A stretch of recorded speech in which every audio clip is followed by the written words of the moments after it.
I'm at Spartan Cops. I'm going to talk about a handcuffing technique that I like to use. I'm going to hold the cuffs with a single bar loaded pointing towards the front, just like in a normal handcuffing scenario. But instead of getting the top cuff on first, I'm going to cuff with the bottom cuff first. And I'll show you, that way when we go down into position, it's actually a little smoother and therefore faster. I reach through and I grab the suspect's hand, and I grab it just like I'm shaking his hand. But instead of my right palm to his right palm, my left palm is against the back of his hand. And I grip it just like I'm going to shake it.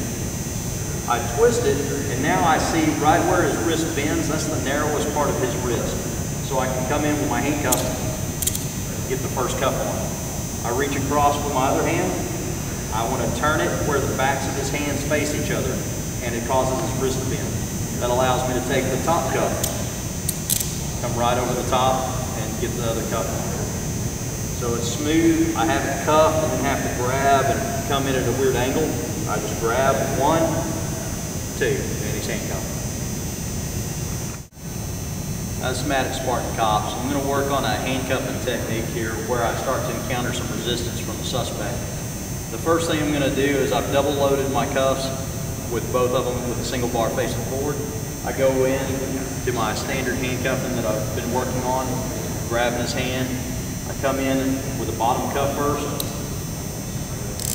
get the first cuff on. Now the guy turns at me with an elbow. I'm just going to shrug up and block it. It's going to be somewhat instinctual to just try to cover up your face. From this position, I can elevate his arm up, and now I want to reach all the way around his head. If I can't reach, I can pull his head and cinch up. Reach over, lift this cuff to my other hand, and hold him from here. This allows me, the harder he pulls his arm, the more pressure it puts on him coming down. And here I can just control the guy. I don't choke him, although if your department allows you to do a lateral vascular neck restraint, I can start applying some pressure, but here it's just a mechanical hold. I'm holding on to the handcuffs, he pulls his arm, pull your arm, he can't. It doesn't have any leverage, it's all the way up tight, and I've got a hold of it. Here I can still access my gun, I can access my taser, I can get to my pepper spray. I've got a host of other options to use from here, and it makes it difficult for him to get away.